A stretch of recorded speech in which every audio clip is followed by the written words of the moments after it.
So, J. Ruud, what lovable book are we talking about today? Well, Stacey Margaret Jones, I'll give you a hint. Changelings. No clue.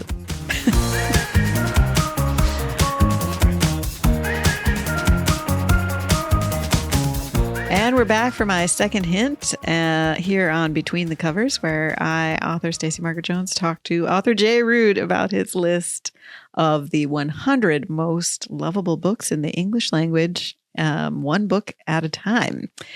And now I'm ready for my second. Have I read this book? Nope. Oh, all right. I'm ready for my second hint. All right. Second hint, August 15th, 1947.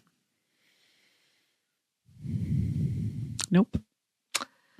Okay. Third hint, Indira Gandhi's State of Emergency. Midnight's Children by Yes, Salman Rushdie. That is correct. I love it when I get books I haven't read. I get kind of surprised when you do, but you do it a lot. I know about them. I just haven't personally read them. All right. Oh, you haven't. Nope, I haven't read anything by Rushdie, which is interesting because I follow his daughter-in-law on Instagram. Anyway. Well, when someone says Salman Rushdie to you, what do you initially think of? I don't remember the word, but the fatwa on his life. That's what I think of. That his book, and it's Midnight's Children, right? No. Oh, what was the book that Satanic Verses. Oh, Satanic Verses. Duh, I knew that. Okay. That's what I think of when I think of him, because he got so famous for the call for his life because of his writing about Islam. Well, yeah. Or his book. His book was Satanic Verses was found to be blasphemous, right, by Muslims in its treatment of the Prophet. Right. Muhammad. Is that the same as heretical? Are blasphemous and heretical? No. I mean, there's something similar, but if it's heretical, it's something that goes against the orthodox teachings. If it's blasphemous, it makes fun of derogation, or condemns, derogates the. All right. Yes. The religion. Okay. So tell me when this book came out. It's newer than Satanic Verses, correct? More recent? No. Oh, it was actually earlier. Clearly, I'm over my skis when it comes to Rushdie. Satanic Verses came out in 1988. Okay. And the treatment of the Prophet Muhammad inspired the Ayatollah Khomeini actually to declare a fatwa, which is an Islamic legal ruling against the book, against Rushdie. And he's suffered many attempts. In fact, a recent one that nearly killed him. 2022, he was nearly killed, lost an eye in that one. Yeah. What list is Midnight's Children on? Midnight's Children, which was 1981, so 7 years before Satanic Verses. That actually is his most famous novel. Well, no, it's probably not his most famous novel.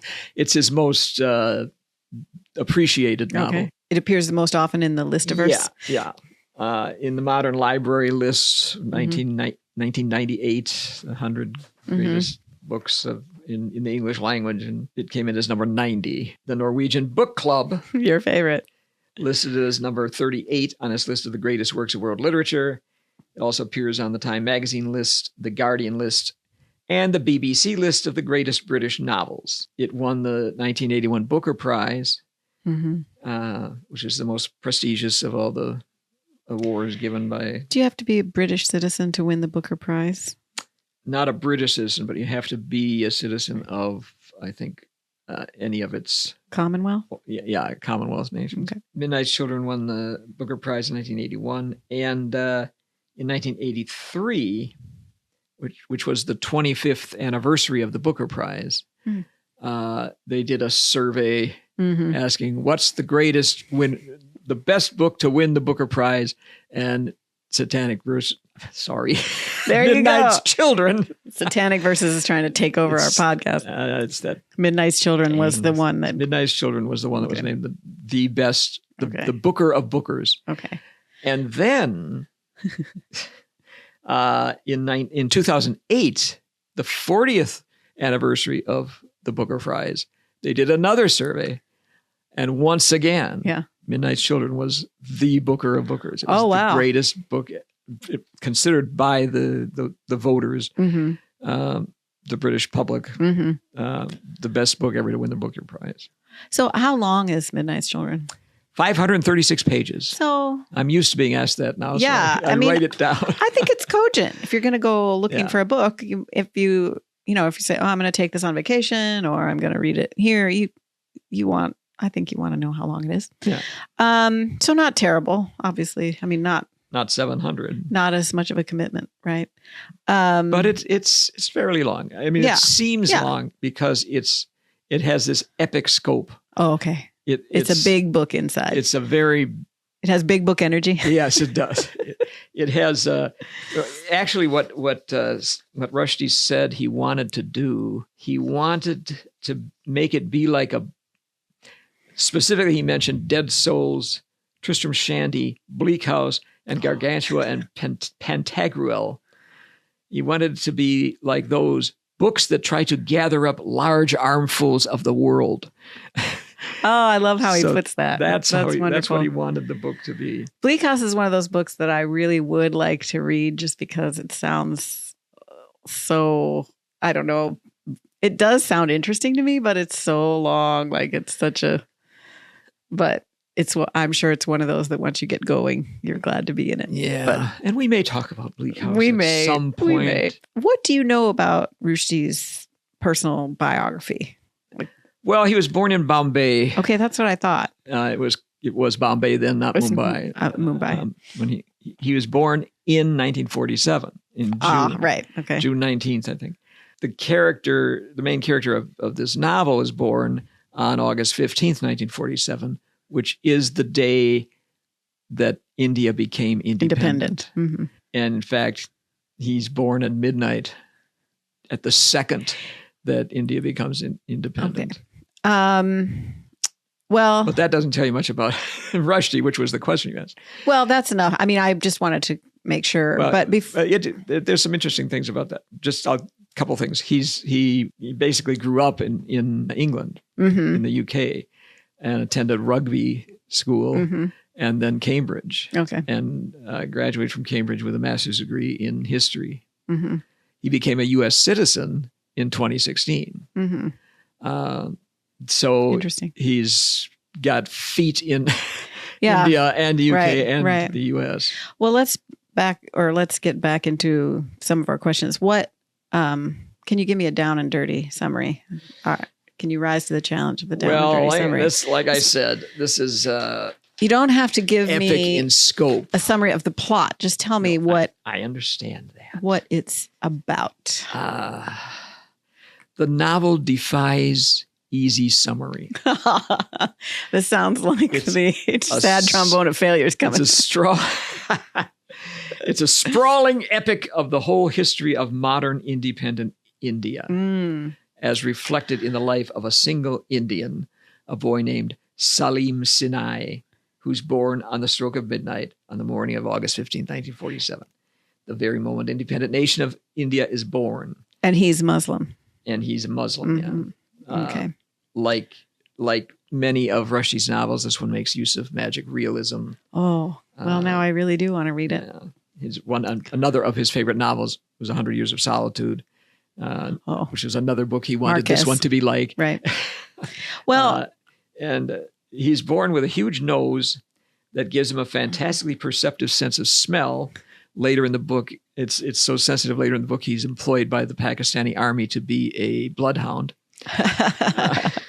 And even more importantly, it turns out he's born with telepathic powers that enable him to contact all the children across the whole country of India, including Pakistan and Bangladesh, who were born between midnight and 1 a.m. on August 15th. Each of those children has been born with some kind of special power. Ah, okay. Well, let's talk a little bit about, I'm going to give you a golden harps of success there. Thank you very much. You mentioned magical realism, and I was talking to my students about that because it's such a wonderful thing to be able to work with, that you don't have to write. You're not necessarily writing a fantasy novel like Watership Down, where the rabbits talk and have their own legends and culture, etc. But that magic comes into the story and is just part of the world. Yeah. But the world is our world. Yeah. And I think, especially as a writer, I love it when a book uses magical realism because it is so creative. And to me, it's also a kind of a lesson as a writer. You can do whatever you want, right? What does the story need? Like, what helps the story? What enriches the story here? And I didn't realize that he was using magical realism in the book. Yeah. Well, the thing about, the telepathy, and Sure. he's maybe 8 or 9. I can't remember. The character. Salim. When he starts to realize he can contact, his nose basically is like an antenna because it's so big. And he's able to somehow contact all of these other children who are, representatives of all the different ethnic groups of India. Because India is just so diverse. Oh, yeah. And then, there's Hindus, there's Dravidians. And there's so many languages. And Yeah. But because it's telepathy, they can all communicate with each other. Yeah. And he has one particular ally who's trying to help him do this, whose name is Parvati the witch. That's her special power. Yeah. And then he has kind of an enemy. You got to have an enemy. Yeah. In an epic novel. Are you kidding? Of course. I gave changeling as one of the clues. The truth is that Salim Sinai is not really Salim Sinai. Oh, okay. Spoiler? There was another woman, a kind of peasant woman, who gave birth in the same hospital at the same time. And this, one of the characters in the book, who's important now and also later on, deliberately switches the babies. So Salim's family is fairly well-to-do. And, it's not like they're Brahmins because they're Muslims, but they're successful. Successful, yeah. One of his uncles is a Bombay film director. Oh, okay. And that gives you a little part of the story, because he stays with them for a while. But anyway, Salim, his parents want to name him Salim, and it turns out that Salim is really this other guy, and the other guy becomes kind of his nemesis. This attempt to get all of the different ethnic groups of India together. Shiva, that's the name of the other. Shiva of the knees. So because he has these gigantic knees that he can squash people with. So he is Hindu then? Yeah, I think Shiva is raised as a Hindu. Yeah, because that's a Hindu god. Well, this is interesting to me because we went to India about this time last year. And we talked obviously a lot about modern India and the founding of independent India. And we saw where Gandhi was assassinated in Delhi. You can see his footsteps. They've preserved his last footsteps as he walked to prayer, which is a very moving place to go and to see it yourself. So we had a lot of, it was a short trip, but we were exposed to a lot of the aspects of modern Indian history. Is that when you read it?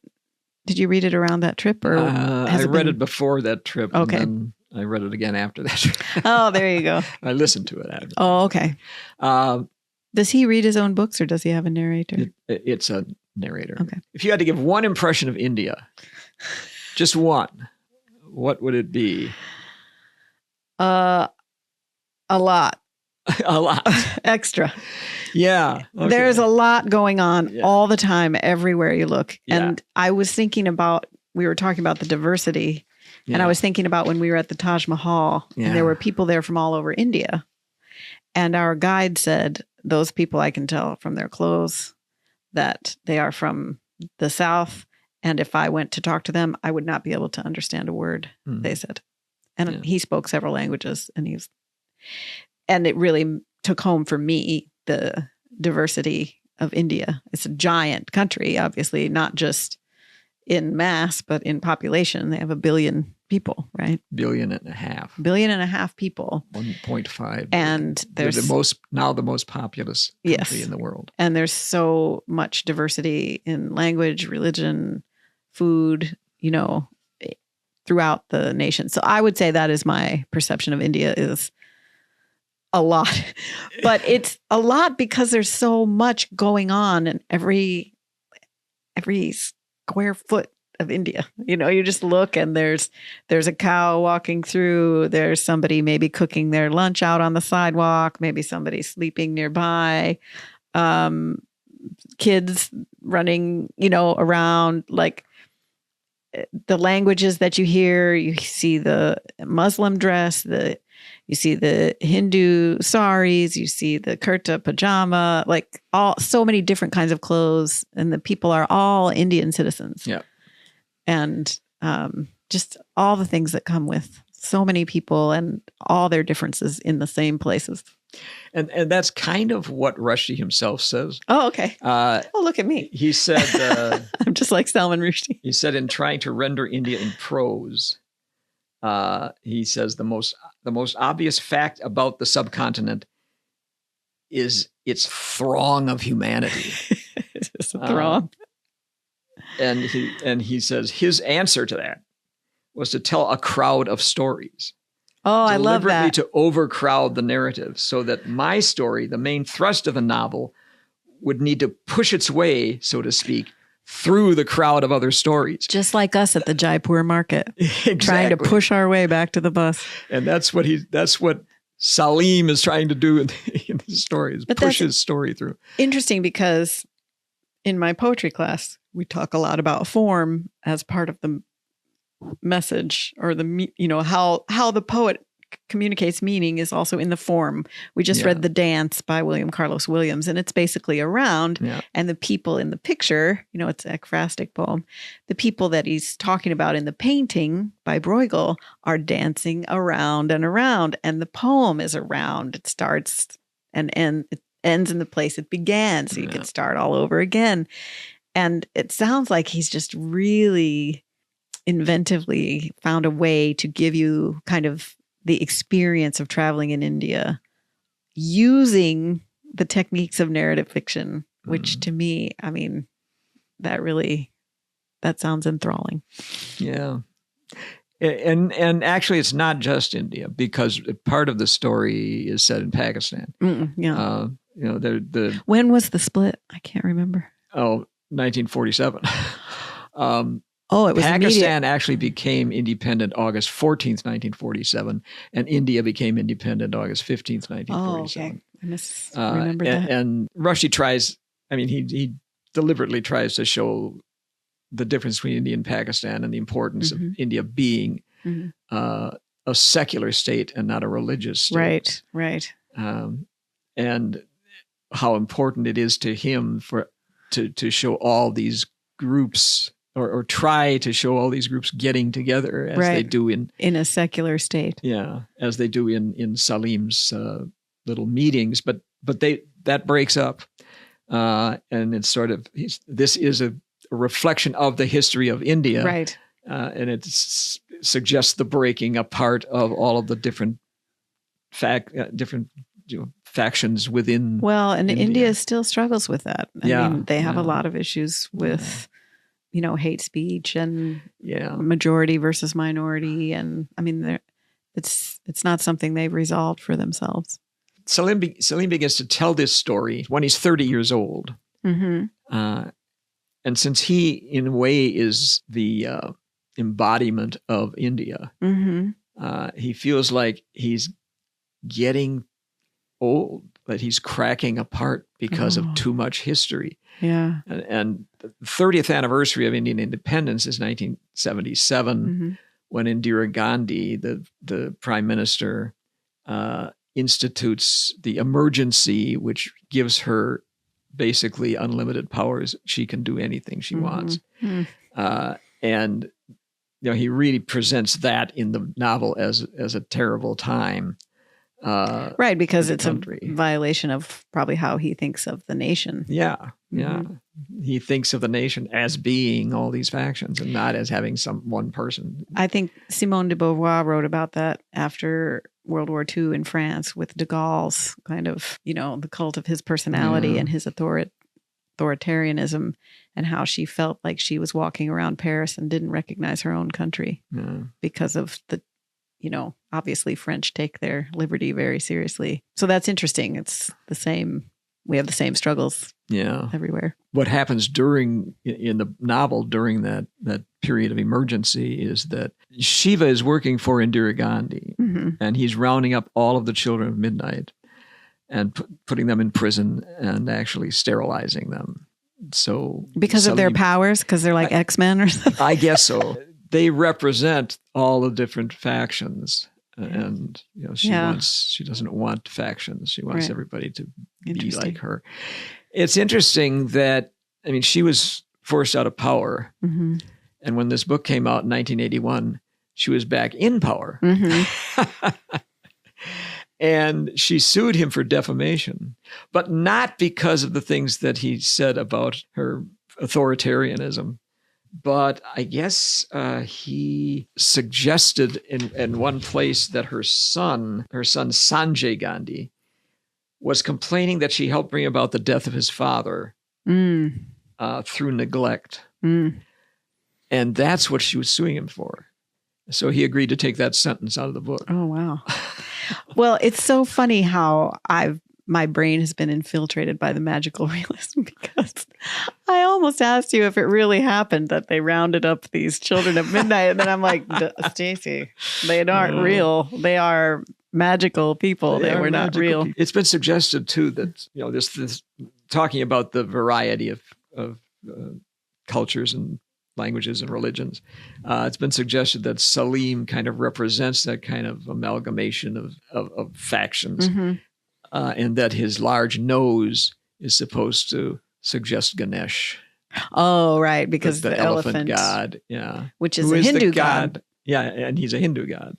God of education and defeating obstacles. And of literature. Oh, I forgot that. Well, before we move on, I just wanted to say it reminds me of the nonfiction book we read, which you don't like, nonfiction, but the Beyond the Forever Tomorrows, or I cannot remember the title. It was about the kids in the Mumbai slums, remember? Yeah. And it was nonfiction, but it read like a novel because she follows the families so closely and gives them such strong narrative arcs. And they're just, these kids in these slums that just pick up litter, just scrap metal and things to sell, and the obstacles in their lives in terms of living at that station in modern India, and what India says it wants for them, what India does for them, what their reality is. It just reminded me of it because they're both Mumbai. So, well, yeah, and some of it is set in Bombay. Some of it's set in Pakistan. Some of it's set in what will become Bangladesh it's set during the 1965 India-Pakistan War. Okay. Okay, that's what I was thinking about, that war. Okay. Yeah. When in that war, it begins while they're in Pakistan, and Salim gets hit on the head with a spittoon and loses his memory, and that's when he gets into the Pakistani army. But he kind of has a little farewell to arms. Yeah, leaves the army and goes through the jungle. It's kind of a mythic descent into the dark, into the underworld almost. There's so much in this book that it's hard to. It does sound lovable. Give it even a coherent sense, but it's about Salim, who is in a way, allegorical representation of the whole history of India. Yeah. He talks about his parents and his grandparents too, who would be before. Right. They would have been British subjects. Yeah. Okay. Well, it's interesting too, because you said Pakistan, and what I think of now when I think of Pakistan is the mountains we flew over on the way. I think those the Karakum Mountains. And one of my friends saw the picture recently and said, it looks so quiet. Because they're just huge, dark mountains with some snow. Mm-hmm. And it doesn't look like there's any roads or any people, in that part. It looked like a fantasy world or something that you couldn't go there. You could only fly over. No. So why would people not like this book, do you think? I mean, you've convinced me. I think I really do want to read it. If you don't like magical realism, if you want everything to be realistic, mm-hmm. The telepathic part is certainly hard to believe. And if you want realism, you're not going to be crazy about that. Right, because I think the enjoyment of magical realism comes with the acceptance of whatever the thing is that's outside the parameters of our physical world, but occurs in the novel, right? And if you're a sort of fundamentalist Muslim, you may not like it because Pakistan comes off as not as great as India.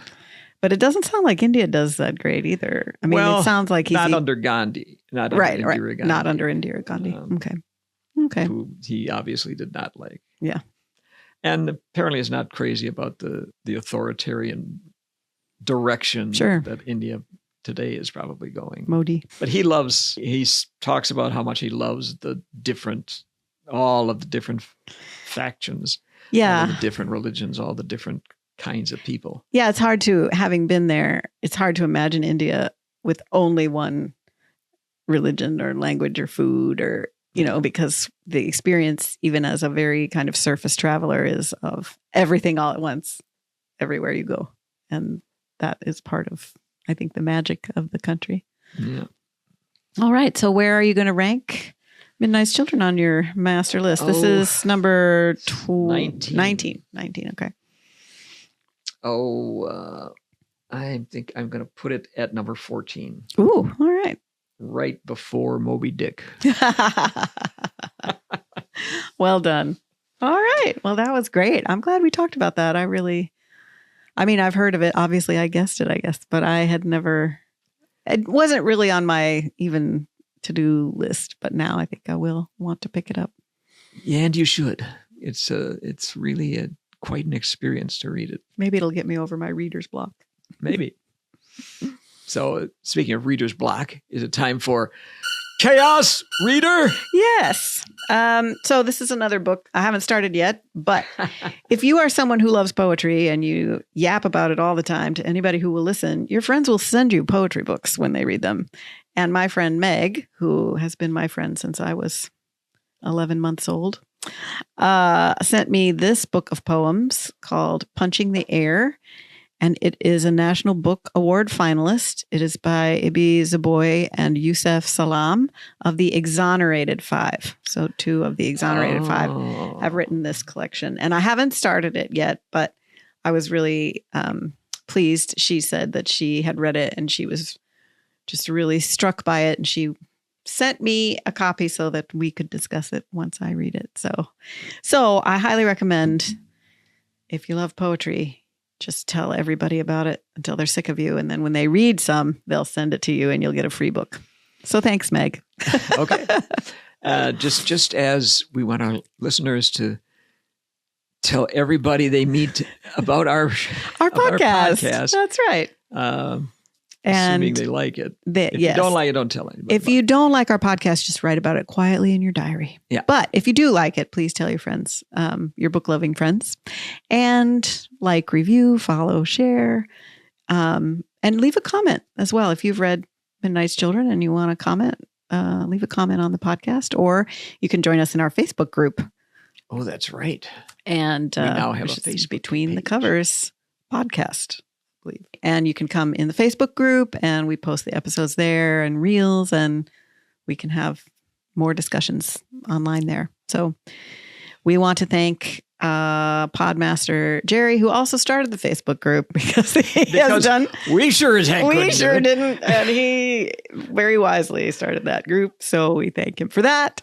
You're welcome. And we'll see you next time on Between the Covers.